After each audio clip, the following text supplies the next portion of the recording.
Bonjour et bienvenue à tous dans ce webinaire Appel à projet, notre rendez-vous mensuel pour traiter toute l'actualité des appels à projets, dispositifs et programmes de financement de l'innovation nationale et européenne. Aujourd'hui, on est accompagné par Magali Touroud du cabinet Yasma Patent. Je vais vous laisser la parole Bonjour. pour l'introduction.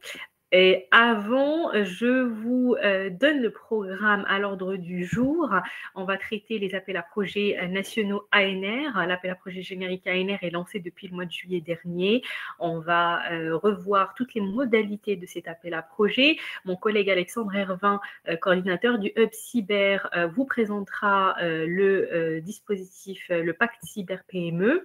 On fera également une présentation des open calls européens du moment et un focus sur la mission en Corée-Japon avec le cabinet Deloitte. Et avant de commencer, quelques petits rappels pratiques du déroulé de la session. Vous avez la possibilité de nous poser vos questions sur l'onglet questions en bas à droite de votre écran. Les questions seront traitées au fil de l'eau. Pour les échanges entre participants, il faut privilégier le chat. Le support de présentation sera disponible au téléchargement pendant toute la séance du webinaire. Donc, je vais laisser sans trop tarder la parole à Magali pour cette première intervention. Bonjour à tous. Donc aujourd'hui, on va discuter de deux sujets fondamentaux en lien avec la propriété intellectuelle. C'est un élément qui est essentiel dans toutes les entreprises, mais encore plus peut-être dans les entreprises deep tech et on va dire de manière générale tech.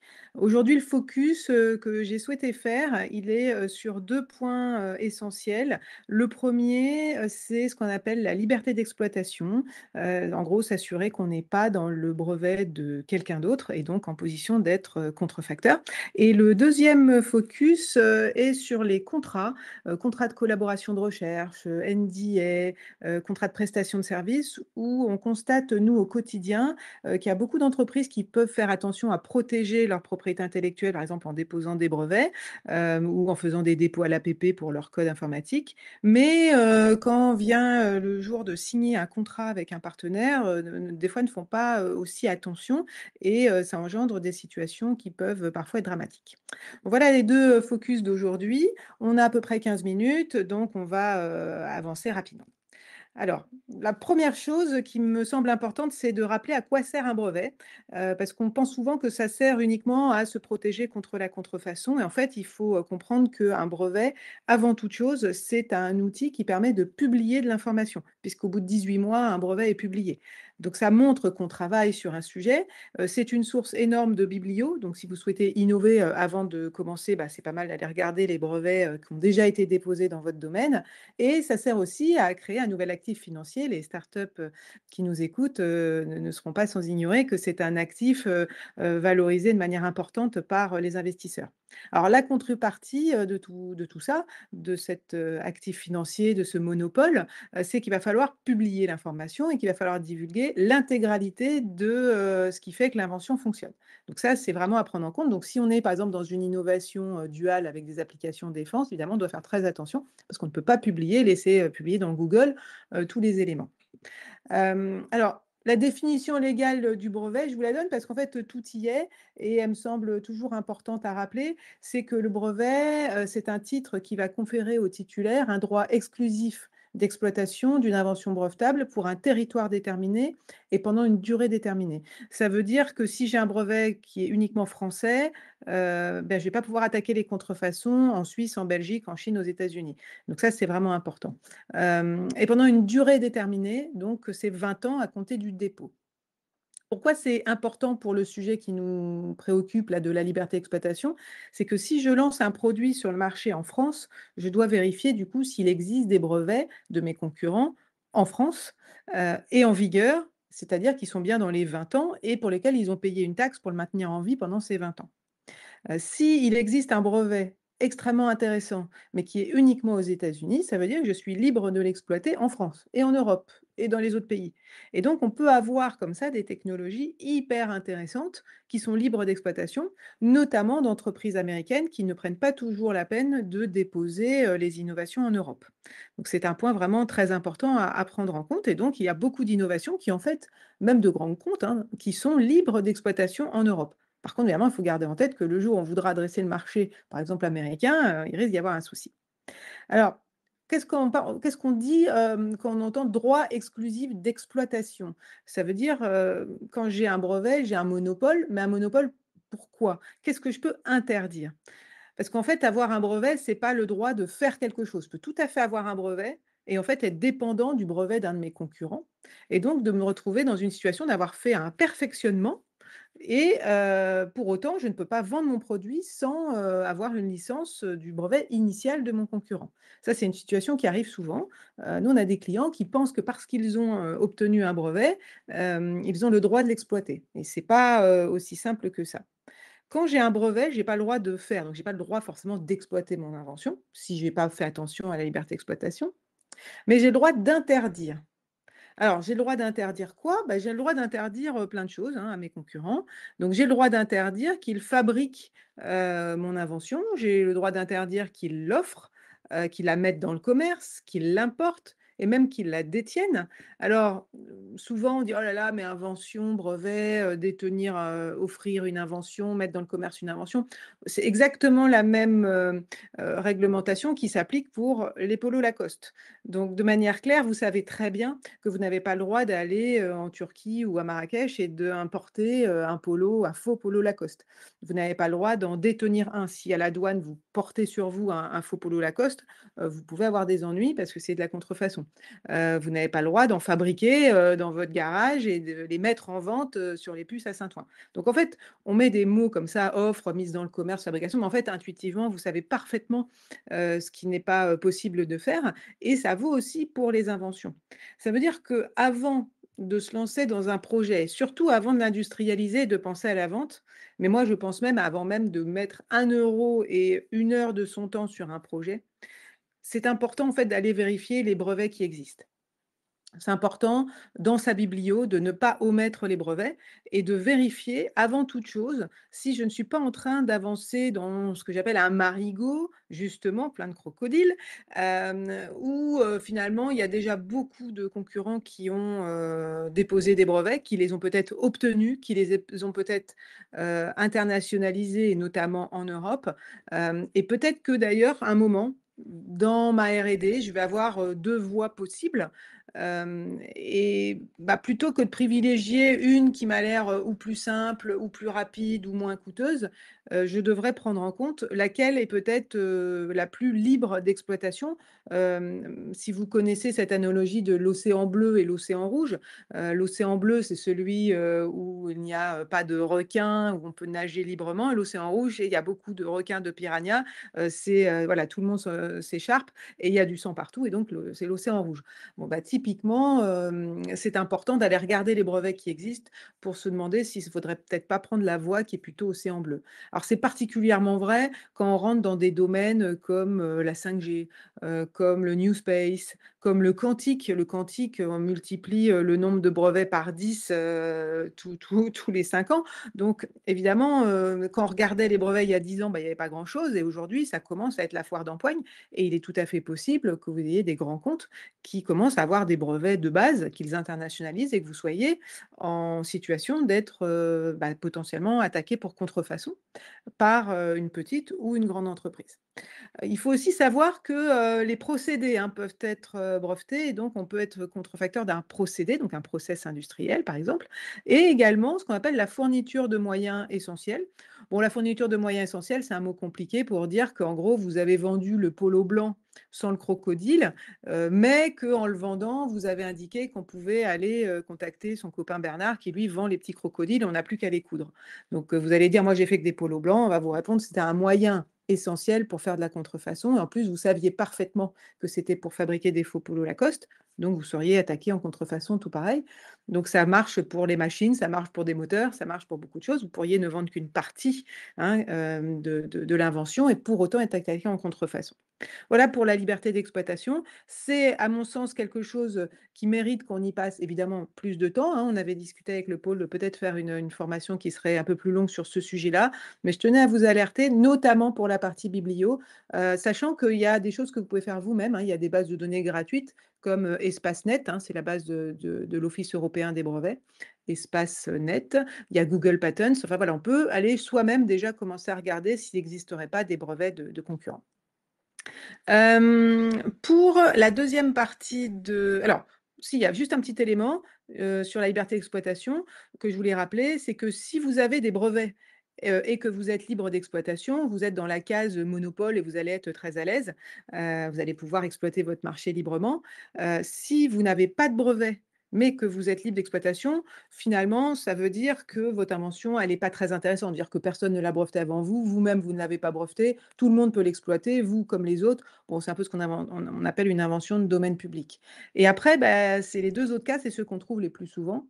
Vous n'êtes pas libre d'exploitation, c'est-à-dire qu'il y a déjà plein de monde qui a déposé des brevets sur votre sujet. Et là, il y a 2 situations. Soit vous avez vous-même des brevets, donc en fait, vous avez fait un perfectionnement, soit vous n'en avez pas et dans ce cas-là, vous êtes contrefacteur et vous n'avez rien à négocier.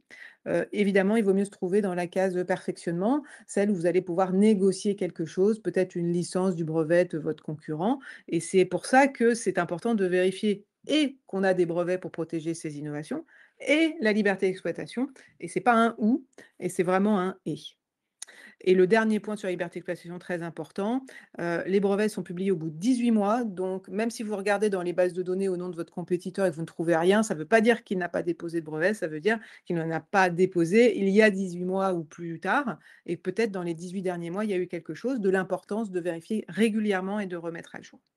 Voilà.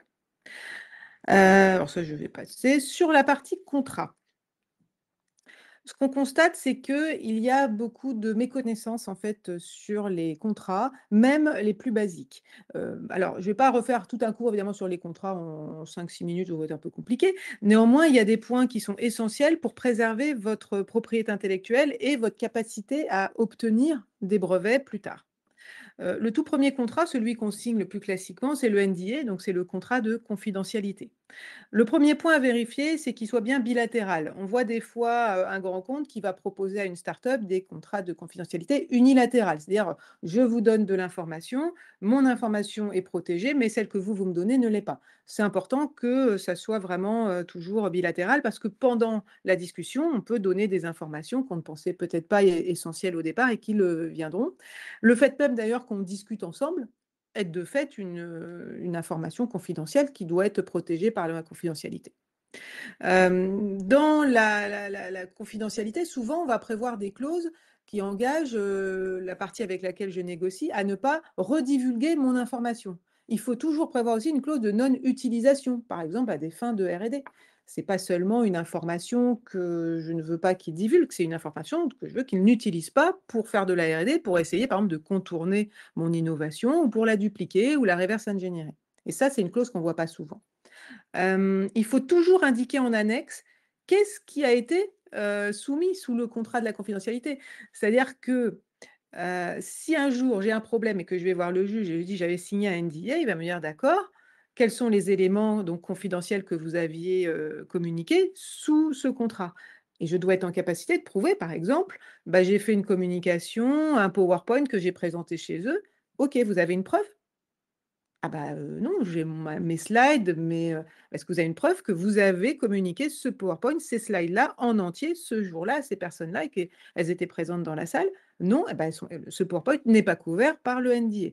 Donc c'est important, évidemment, sur tous les documents, d'indiquer confidentiel, d'avoir une trace qu'on les a communiqués, soit en faisant contresigner un document, soit en les faisant, par exemple, passer par mail, ce qui va quand même permettre d'avoir une trace que ces informations-là sont passées. Le compte rendu de réunion, quand il y a eu une réunion orale, est donc primordial.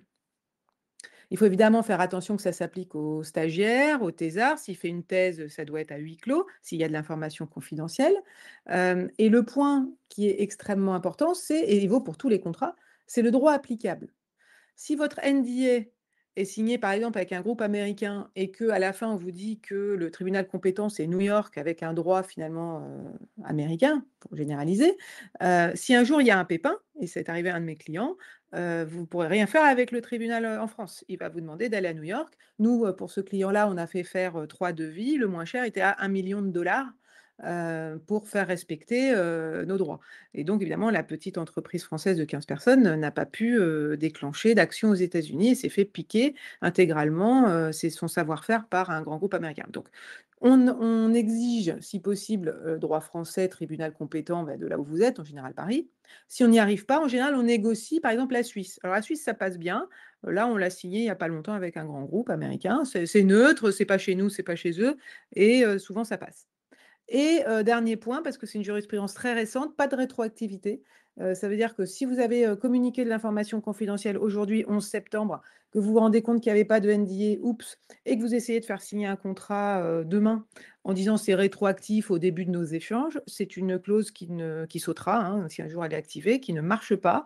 Et surtout, s'il y a eu un brevet de publier entre les deux, eh bien, malheureusement, l'information que vous aviez soumise sans confidentialité s'opposera à la brevetabilité de votre brevet et votre brevet sera annulé. Donc, c'est vraiment un point extrêmement important. On n'ouvre pas la bouche sans NDA.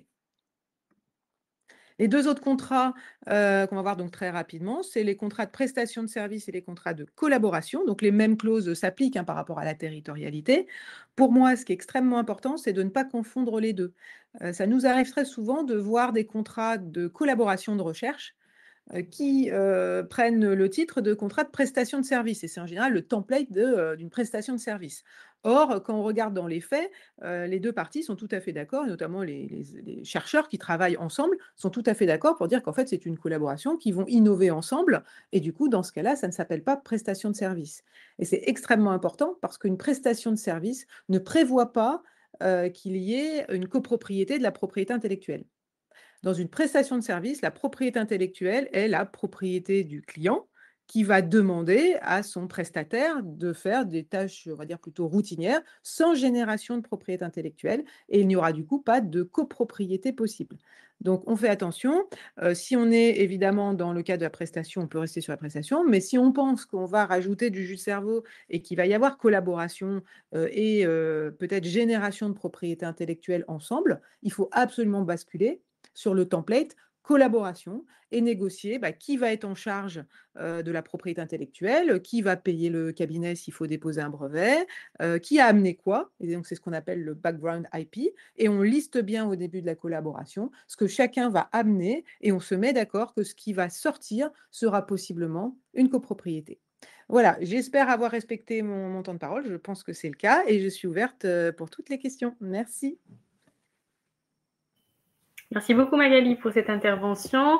Vous pouvez poser vos questions sur le chat et on va poursuivre ce webinaire avec l'appel à projet générique ANR. Donc l'appel à projet générique ANR est le principal appel à projet de l'Agence nationale de la recherche. C'est un appel à projet qui regroupe vraiment toutes les thématiques de recherche scientifique, fondamentale, mais aussi appliquée. Cet appel à projet a pour but de supporter, d'accompagner les acteurs de recherche académique, mais aussi privés au niveau national, mais aussi en partenariat avec d'autres agences européennes ou internationales. Donc, c'est des financements qui sont récurrents. Cet appel existe depuis au moins 10 ans sous ce format-là. Il donne des financements, parfois des cofinancements avec d'autres avec d'autres appels à projets à des thématiques de recherche qui vont de la recherche fondamentale jusqu'au développement expérimental. Donc, l'appel à projet a été lancé au mois de juillet dernier. La phase 1 de l'appel à projet générique va se clôturer le 14 octobre prochain. Donc, dans tous les cas, que ce soit des primo-déposants ou des redépôts de projets, il est fortement conseillé de relire le guide du déposant. Il n'y a pas de modification majeure cette année par rapport à l'année dernière. On reste sur les mêmes instruments de financement, avec aussi la possibilité de collaborer à l'international via les projets de recherche collaboratifs internationaux. Et le calendrier, il est en 2 phases. Donc, la phase 1 qui se clôture le 14 octobre, une deuxième phase qui, en général, ouvre après la publication des résultats au mois de février, qui démarre au mois de mars, avec un dépôt qui se clôture en général pendant le mois d'avril. Dans le mois d'avril. Et vous avez la possibilité, si le projet est présélectionné, s'il y a il y a une phase de droit de réponse aux expertises qui est ouverte sur la plateforme de soumission, la plateforme ERIS, et selon les instruments de financement qui sont choisis, les notifications de financement peuvent démarrer dès le mois de juin. Et donc, là, on est en phase 1. En cas de demande de labellisation, il est important de cocher le ou les pôles de compétitivité dès la phase 1. Vous avez la possibilité de solliciter plusieurs pôles. Néanmoins, il est conseillé de de rester sur 2, 3 demandes maximum selon les thématiques qui sont abordées dans le cadre de votre projet, avec aussi une logique de complémentarité sur les sujets traités et les demandes de labellisation qui sont effectuées. Le but, c'est vraiment de se faire accompagner par les bons pôles de compétitivité, soit sur le domaine filière ou sur les domaines technologiques que traite le projet. Donc, le coordinateur de projet fait une demande qui est valable pour tous les partenaires. C'est important de consulter le consortium avant de faire ce genre de demande parce que il peut y avoir des adhésions sur les différentes régions et des orientations qui peuvent être un peu différentes en fonction des partenaires et leur localisation. Donc, le coordinateur fait une demande. Il est fortement conseillé de prendre également contact avec les pôles sollicités très tôt, parce qu'on est informé de ces demandes-là qu'au démarrage de la phase 1, de la phase 2, pardon. Donc, il se passe beaucoup de temps entre le moment où vous cochez vos demandes de labellisation et au moment où nous, on est notifié par la plateforme IRIS. Ça arrive quand même on va dire, au démarrage de la phase 2, mais entre-temps, on n'a pas l'info. L'idée, c'est de vous accompagner au mieux, c'est de vraiment anticiper toutes les démarches en lien avec les process de labellisation, c'est-à-dire, voilà, vous rencontrer, auditionner le projet, avoir ce temps d'échange qui a pour but d'améliorer vos propositions. Et pour ça, il ne faut pas hésiter à aussi, par la même occasion, informer les pôles de cette démarche. En ce qui concerne systématique, en cas de financement de projet, il y a un engagement qui est fait vis-à-vis du pôle pour adhérer, pour rester membre ou adhérer jusqu'à la fin du projet dans le cas où vous n'êtes membre d'aucun pôle de compétitivité. Donc, les porteurs de projets, enfin, les coordinateurs des projets ANR, ça peut être des chercheurs, des chercheuses qui appartiennent à un organisme de recherche publique ou privé au niveau national. C'est important parce que l'ANR ne finance que des projets de partenaires localisés en France avec des retombeurs en France. Les critères d'évaluation des appels à projets génériques ANR, il y a bien sûr l'excellence scientifique, et ça, c'est un critère très important, surtout quand on se lance sur des thématiques de recherche nouvelles avec une vision très nouvelle sur le sujet ou le sujet traité. Donc, l'ambition scientifique, l'excellence scientifique est un critère très important. Positionner un peu le projet par rapport à l'état de l'art, par rapport à l'existant, niveau de risque et de prise de risque, la clarté des objectifs, l'adéquation entre l'équilibre entre les différents partenaires, bien expliquer le rôle de chacun, anticiper toutes les questions en lien avec l'accord de consortium. Maintenant, on le demande dès la phase de montage de projet pour, par la suite, ça aide à contractualiser rapidement. Donc, anticiper toutes ces questions-là et expliquer aussi un peu toute l'organisation et la réalisation des différents lots de travail. En phase 2, les critères que je viens de citer sont évalués sur la base de la pré-proposition de projet. Donc, c'est une pré-proposition de quelques pages. Ce n'est pas un document détaillé. Le document détaillé est demandé en phase 2. Et c'est un document qui fait environ, de mémoire, entre 20 et 30 pages. Sur ce document-là, on va creuser un peu plus. On va vous demander d'être un peu plus dans les détails sur la réalisation des travaux et notamment sur les retombées économiques.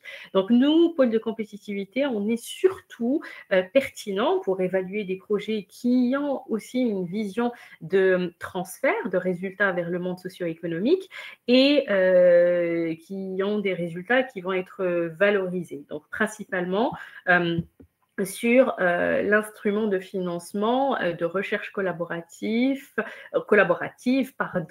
en partenariat avec des entreprises. Donc, ça, c'est les PRCE, c'est ce qu'on appelle l'instrument PRCE, mais il existe d'autres instruments de financement, comme les jeunes chercheurs, jeunes chercheuses. C'est des projets en général de recherche, on va dire, plus fondamentale, des projets monopartenaires. Il y a des projets collaboratifs entre laboratoires académiques. Il y a des projets qui parfois sont portés par une seule équipe de recherche et il y a les collaborations à l'international en fonction si l'ANR a le lead agency ou pas, les modalités de soumission et le calendrier peut changer. Donc, ça, c'est très important de regarder par la suite les publications de chaque appel pour chaque partenariat de l'ANR avec l'Allemagne, la Corée, le Brésil ou d'autres pays. Donc, les 7 grands domaines scientifiques qui sont couverts par l'appel à projet générique, vous les voyez ici. Donc, on retrouve en ce qui concerne notre périmètre d'intervention systématique, les sciences du numérique. On retrouve aussi tout ce qui est mathématiques et physique aussi. Donc, il faut bien lire tous les domaines scientifiques pour comprendre dans quel axe le projet va s'inscrire. Je vous ai mis ici quelques contacts clés. Au niveau de l'ANR, vous aurez les contacts systématiques en fin de présentation. Donc, n'hésitez pas, si vous avez déjà démarré des demandes de dépôt de projet pour le 14 octobre, à vous rapprocher de vos coordinateurs de Hub et Enjeux. Et je vais laisser la parole à Alexandre Hervin pour la suite. Merci Soumaya, bonjour à toutes et à tous. Donc Alexandre Hervin, je suis le coordinateur du Hub Cyber and Security. Et aujourd'hui, on va se concentrer sur un dispositif cyber qui est dédié à vous aider à acheter des solutions de cybersécurité. Alors, phase B, je vais vous expliquer pourquoi. Parce qu'on est sur la suite. Et la phase A, c'était justement la partie diagnostic. Donc, ce dispositif s'inscrit dans le plan cyber PME, dont l'objectif principal est d'assurer une montée en compétences sur les sujets cyber pour les entreprises, les PME et les ETI. Je vous ai remis le lien sur le diagnostic cyber, donc la phase A. Il y a des petits changements sur les montants de financement, mais le diagnostic semble encore actif. On est sur un coût total de diagnostic à 8 800 €, avec un financement possible à hauteur de 32%. Donc, n'hésitez pas, ça peut être intéressant pour certains de vos partenaires qui se posent, pour vous-même, qui vous posez des questions sur votre degré de maturité cyber. Alors, on retourne maintenant dans la phase B. Pour être éligible, il faut avoir déjà réalisé un diagnostic, soit le pass cyber de la région Hauts-de-France, soit le diagnostic cybersécurité de la DGA, ou le R-Cyber du GIFAS, ou le DIAC Cyber, bien entendu, de la BPI. Donc, cette phase B, c'est le financement de la mise en place du plan de sécurisation de l'entreprise, incluant le cofinancement de solutions de type produits et services de cybersécurité, et cela, bien entendu, en réponse aux recommandations diagnostiques qui a été fait. Donc, la date de restitution du plan de sécurisation associé doit être postérieure au 1er janvier 2024. Donc, pour ceux qui ont fait un diagnostic, tardez pas trop si vous souhaitez justement profiter de ce dispositif pour financer vos achats en cyber. Les thématiques, alors je vais vous laisser un petit peu de temps pour les lire. Je ne vais pas forcément toutes les passer une par une. Elles sont assez longues. Ça, vous les retrouvez aussi dans le cahier des charges. C'est important de lire le cahier des charges, contrairement à ce qu'on croit, bien entendu. Donc, il y a tout ce qui est contrôle d'accès, sécuriser les postes, sécuriser le réseau. Il y a des sujets aussi sur la partie cloud, la mise à jour du système d'information, et des sujets sur sensibiliser, former, piloter aussi, qui sont des sujets importants, parce que c'est les premiers maillons aussi de la chaîne cyber. Former vos équipes. Voilà, je vous ai laissé un petit peu de temps pour le lire, je vais le passer, de toute façon, vous aurez aussi les slides. Les critères, donc c'est ce que je réitère, hein, lisez le cahier des charges. Il faudra aussi valider les points suivants au moment de compléter le dossier. Donc, justement l'audit qui est réalisé avec le plan d'action restitué. Les capacités de financement seront juste dédiées aux dépenses préconisées dans le plan d'action et liées à la cybersécurité. Donc, ce n'est pas fait pour acheter tout et n'importe quoi. Et ça, c'est aussi donc pour les entreprises donc, ayant réalisé la phase A du DIAG, ce que je dis juste avant. Et on est sur les investissements qui sont fléchés dans le top 5 et priorités hautes qui seront considérées dans le calcul de l'assiette du plan d'investissement. Donc, si vous avez une liste de 10 recommandations, commencez pas par la dernière, idéalement. Allez directement droit au but sur les sujets clés. Pour tout devis émis par l'expert ou la société qui a accompagné l'entreprise lors de la phase d'audit, leur montant total cumulé et éligible sera plafonné à 10% du montant total des dépenses soumises. Vous pouvez aussi donc refaire travailler l'entité avec qui vous avez fait l'audit. Les modalités de financement, donc les dépenses liées au projet déposé dans le cadre de l'appel à projet sont éligibles à une aide seulement à compter de la date à laquelle le dossier est considéré comme complet par BPI France après sa relève. Donc, ce sera une subvention avec un maximum de 80 000 € qui sera donc versée au solde. Et dans le cas général, le taux d'aide est de 70% de l'assiette des dépenses éligibles. Alors, ce qu'on entend par dépenses éligibles, justement, là, il faut aller voir dans l'annexe 1 du cahier des charges pour justement voir que ce que vous souhaitez faire financer peut bien l'être. Les modalités de dépôt des dossiers, donc elles peuvent être déposées à compter de maintenant. Il y a déjà eu une relève le 11 juin, la prochaine c'est le 18 septembre et après on se passe sur le 26 novembre. Le dossier est à déposer sur la plateforme Pixel, donc ça se fait en ligne. Et je vous ai mis justement donc la foire aux questions donc sur la partie questions génériques, et c'est des questions très spécifiques sur l'appel, le lien BPI France, stratégie accélération. Merci. Je vais voir s'il y a des questions et je vais répondre dans le chat. Je vais laisser mon collègue Alain monter sur scène et lui souhaiter une bonne présentation. Merci Alexandre. Bonjour à toutes et à tous. Donc, je suis Alain Dinis, responsable des projets européens chez Systématique. Aujourd'hui, je vais vous présenter les appels à projets européens en cours, leurs échéances et également les opportunités qu'ils peuvent représenter pour vos projets d'innovation.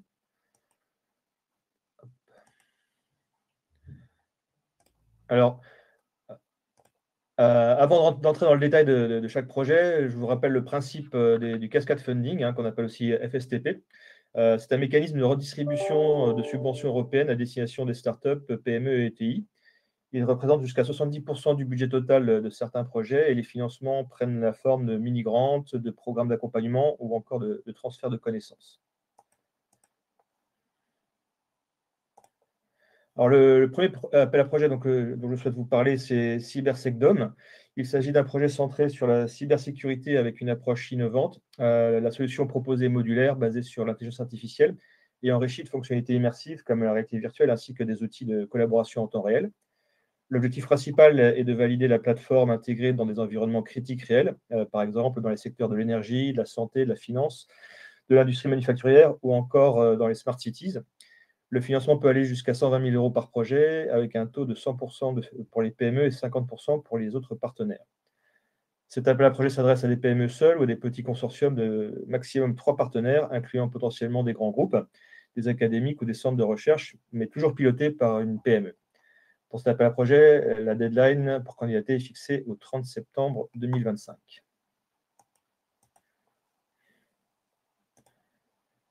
Le deuxième appel à projet est Agrarian, qui vise à soutenir le développement de solutions innovantes dans le secteur agricole, en particulier autour de 3 pilotes, l'élevage, les grandes cultures et la viticulture. Les projets financés auront une durée de 10 mois et pourront bénéficier d'une subvention allant jusqu'à 50 000 euros. L'éligibilité est assez large, des consortiums de 1 à 3 partenaires, incluant start-up, PME, universités, centres de recherche ou encore ONG, à condition d'être établis dans l'Union européenne ou dans un pays associé à Horizon Europe. Cet appel cible particulièrement les technologies émergentes du type véhicule autonome terrestre ou aérien, système de surveillance par intelligence artificielle, capteurs IoT pour le suivi du bétail, des sols et des cultures, outils d'irrigation intelligente, prévision météo, de nouvelle génération ou encore imagerie multispectrale. L'intérêt est que toutes ces innovations pourront être testées et validées sur les bancs d'essai du projet Agrarian, qui inclut des communications par satellite géosynchrone et non géosynchrone, ainsi qu'un banc d'essai NB-IoT basé sur l'observation terrestre. Et la deadline est également fixée au 30 septembre 2025.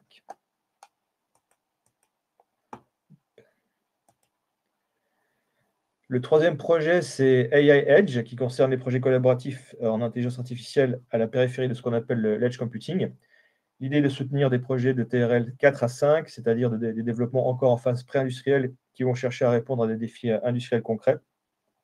La subvention peut atteindre 60 000 euros par projet et l'appel est ouvert aux entités seules ou en petit consortium de 2 partenaires, qu'il s'agisse de PME, de start-up, de centres de recherche ou d'universités. Ce qui est intéressant, c'est que les projets sélectionnés pourront accéder au Virtual Live d'AI Edge, une plateforme collaborative qui permet de mener des expériences et de partager des ressources technologiques. Parmi les défis proposés, on trouve par exemple le développement d'algorithmes de traitement de la parole à très faible consommation d'énergie, des systèmes de santé intelligents respectueux pour la confidentialité, la détection de véhicules en temps réel ou encore l'utilisation de l'IA générative pour l'analyse d'objets à l'Edge. La deadline pour cet appel à projet est le 14 octobre 2025.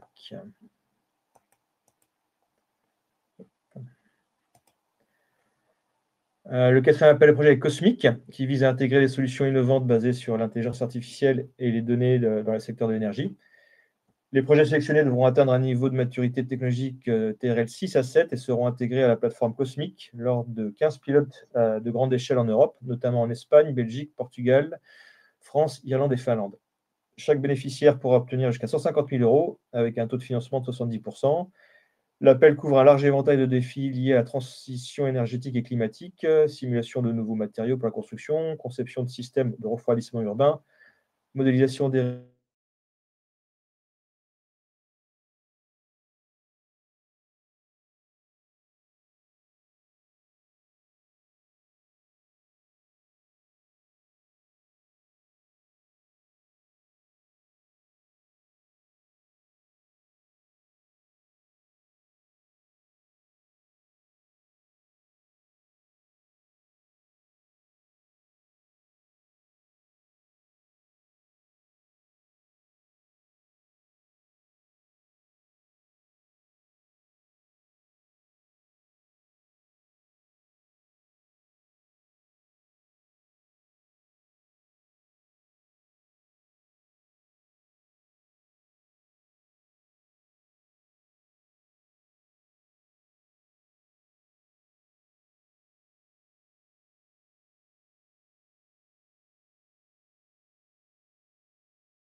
Alors, visiblement, Alain a un problème de connexion.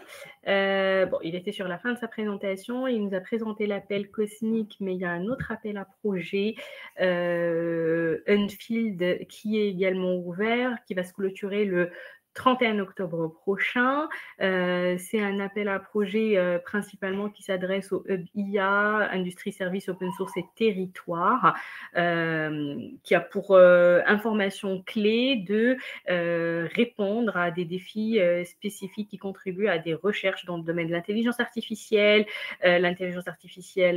verte, et puis toutes les relations on va dire de l'IA de confiance. Si vous avez des questions sur ces appels, n'hésitez pas. Alain va peut-être se reconnecter et on va laisser la parole à Thomas sur le volet, sur le deuxième volet européen de cette présentation de ce matin et les missions Corée, Japon. Je vous laisse la parole, Thomas. Merci beaucoup, Soumaya. Bonjour à tous. Donc, moi, c'est Thomas Mavrogonatos. Je suis l'un des coordinateurs de l'EU Business Hub. C'est un programme en fait qui organise des missions au Japon et en Corée, où l'idée, c'est qu'on puisse emmener avec nous une sélection d'entreprises, de PME ou start-up de l'Union européenne.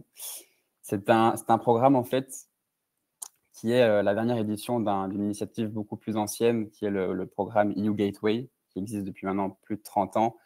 Et en fait, pour cette dernière édition du EU Gateway, le EU Business Hub se concentre principalement sur 3 secteurs principaux, que sont les énergies vertes, tout ce qui est le secteur digital et aussi le secteur de la santé, et qui touche évidemment à tout ce qui est aussi MedTech. On se concentre sur le Japon et la Corée du Sud, avec l'objectif d'organiser 20 missions en 4 ans. On en a déjà organisé 6, avec une 7e qui se déroulera la semaine prochaine.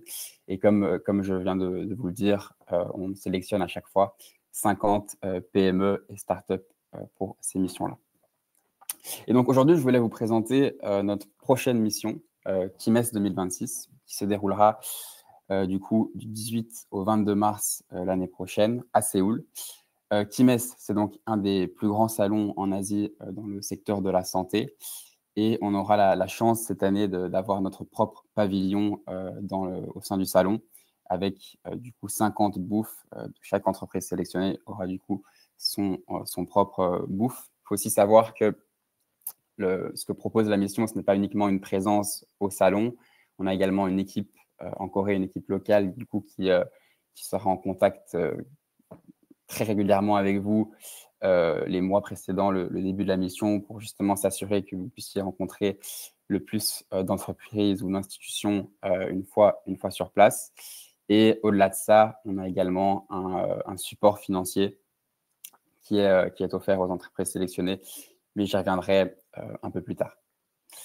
L'agenda typique d'une mission, c'est une mission qui dure une semaine, 5 jours à chaque fois. Pour cette mission KIMES 2026, étant donné que le salon se déroule pendant le week-end également, on a légèrement décalé le format habituel de lundi au vendredi de mercredi à dimanche. Et en fait, comme vous pouvez le voir, on passera 4 jours au salon pour exposer notre pavillon. Mais en plus de cela, on a également prévu d'autres activités, telles que ce qu'on appelle un study tour, où du coup, les entreprises sélectionnées pour la mission auront la chance de pouvoir visiter une entreprise liée au secteur de la santé près de Séoul, ou une institution à définir encore. Et on a également une réception prévue le deuxième jour en soirée, où là, on invitera la plupart, notre réseau local, donc pas mal d'entreprises, institutions coréennes, mais également pas tous beaucoup d'ambassadeurs européens basés à Séoul. Quels sont en fait les bénéfices pour une PME ou une start-up de participer à une telle mission? J'ai parlé du coaching qui est offert par notre équipe en Corée. On a également un booth par entreprise au salon, mais il y a également un support financier divisé en 2 parties. Donc, le logement, en fait, est offert à chaque participant pendant la semaine de la mission, donc pour 4 nuits. Et on a également des services personnalisés qui sont offerts aux participants, c'est-à-dire que si vous avez besoin d'aide, par exemple, pour imprimer des flyers, des posters, de louer un écran ou quoi que ce soit, ou même un interprète pour vos meetings, alors le programme finance ces services à hauteur de 80% jusqu'à 1 000 € maximum. Nos critères de sélection, donc, comme je vous l'ai dit, on se focalise principalement sur des PME et des startups de l'Union européenne. L'idée n'est pas que nous soyons... l'idée n'est pas que nous recrutons des entreprises qui ont déjà un pied en Corée ou au Japon, mais plutôt des entreprises qui ont l'ambition d'y aller ou déjà une stratégie assez claire pour s'implémenter dans ces pays-là. Du coup, voilà, on cherche vraiment en fait à avoir une sélection assez diverse d'entreprises au sein de notre délégation. Donc, au final, si vous êtes une PME ou une start-up et que vos activités sont en lien avec le scope de nos missions, alors vous avez toutes vos chances d'être sélectionné pour cet événement.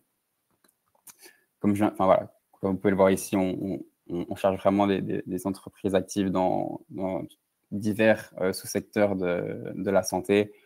Vous pouvez le voir ici sur le slide, mais voilà, peut-être une chose importante à signaler, c'est qu'on essaie aussi vraiment de se focaliser sur cet aspect justement tech, qu'importe le secteur de la mission, parce que voilà, la Corée du Sud reste l'un des marchés avec un secteur dit du digital en pleine expansion, et c'est clairement lié aussi au secteur de la santé. Je reviens sur mon slide. Oui. Voici. Donc voilà. Et donc voilà, juste quelques dates clés par rapport à cette mission KIMES 2026. Donc le 31 octobre, c'est la deadline pour postuler à la mission. Comment postuler? En fait, il y a 2 étapes. La première est en fait de créer votre compte sur notre site web. Vous voyez le QR code ici pour pouvoir y avoir accès. Ensuite, vous devez exprimer votre intérêt pour une mission. Et ensuite, notre équipe va évaluer en fait si vous êtes éligible ou pas à la mission. Donc, en résumé, elle va évaluer en fait si vous êtes vraiment une PME ou une start-up et que vos activités sont en lien avec la mission. Et ensuite, une fois que vous êtes rendu éligible, vous pouvez soumettre et finaliser du coup votre candidature que un groupe d'experts du secteur de la mission évaluera en 2 ou 3 semaines généralement. Du coup, vers la mi-novembre, on compte communiquer les résultats de nos sélections. Ensuite, il y aura également un meeting de lancement en ligne début décembre, date à confirmer, et de décembre à mars. Et du coup, vous serez en contact avec nos différentes équipes pour préparer au mieux votre mission. Donc voilà, je tenais également à dire que, comme je l'ai dit au début de la présentation, on ne se focus pas que sur le secteur de la santé, mais le secteur du digital et des énergies vertes également. Et en fait, on a également 2 autres missions qui vont qui se dérouleront en décembre de cette année et en février de l'année prochaine. C'est des missions qui sont, elles, axées sur le secteur des semi-conducteurs, si jamais ça peut intéresser certains d'entre vous. Et on a également une autre mission axée énergie verte qui, elle, se déroulera en mars prochain au Japon et qui se déroulera autour du célèbre salon Smart Energy Week qui aura lieu du coup à Tokyo. Donc voilà. J'ai également laissé sur ce slide mon adresse email, donc n'hésitez pas à me contacter. Et j'ai peut-être un dernier mot également. Voilà, cette présentation est axée sur recherche de PME, de start-up pour participer à nos missions. Mais voilà, si vous êtes un pôle de compétitivité, un cluster, ou que vous voyez quelconque collaboration potentielle ou synergie avec notre programme, n'hésitez pas également à me contacter et je me ferai un plaisir de vous répondre. Voilà. Merci beaucoup, Thomas, pour votre intervention. Merci. On arrive vers la fin de cette présentation de webinaire. Vous pouvez nous contacter si vous avez des demandes de dépôt de projet, de demandes d'accompagnement sur des dépôts de projet à l'adresse dépôt.projet@systématique. Pour toute demande de renseignements sur le volet européen ou sur ce qui a été présenté sur le volet national, n'hésitez pas à nous contacter sur l'adresse innovation@systématique et Europe@systématique. Merci beaucoup. Maya, Oui. Oui, je suis revenu, j'ai une coupure d'électricité, j'en suis désolé, mais s'il me restait une slide, un projet que je peux peut-être présenter. Pas de problème, moi je l'ai présenté brièvement, mais tu seras certainement beaucoup plus pertinent que moi sur le sujet. Tu me laisses le temps juste de te remettre la slide. Oui, parfait. Voilà. Désolé pour cette coupure. Donc, le dernier projet, c'est le projet Enfield. Il s'adresse directement aux chercheurs et ce projet propose un schéma d'échange de 3 à 6 mois afin de permettre de développer des travaux de recherche fondamentale dans 4 grandes thématiques: une IA adaptive, une IA verte, une IA centrée sur l'humain et une IA digne de confiance. Cet appel vise donc plutôt la recherche académique ou appliquée, mais il est ouvert à différents profils, comme des doctorants, des post-doctorants, des chercheurs confirmés ou même des équipes mixtes composées d'un chercheur senior et d'un doctorant.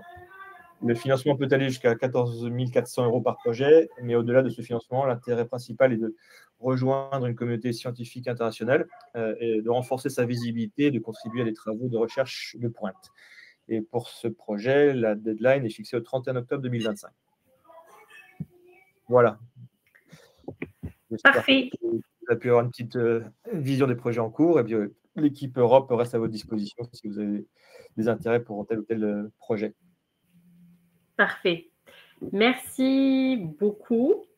Et on vous donne rendez-vous au mois d'octobre, le deuxième jeudi du mois d'octobre, pour un autre webinaire. Ça sera le dernier webinaire de l'année sous ce format-là, car au mois de novembre, fin novembre, on va se rencontrer autour d'un atelier d'émergence de projet plus orienté recherche académique. Donc, on va mettre en avant plusieurs de nos membres laboratoires académiques autour de thématiques clés de nos hubs technologiques, et vous aurez sous peu les premières communications sur le montage de cet événement-là qui aura lieu le 27 novembre prochain. Merci à tous les intervenants, Magali, Thomas, d'avoir été parmi nous ce matin, à mes collègues qui m'ont accompagné pendant ce webinaire, et à bientôt. Merci. Merci beaucoup. Belle journée. Au revoir. Au revoir. Au revoir.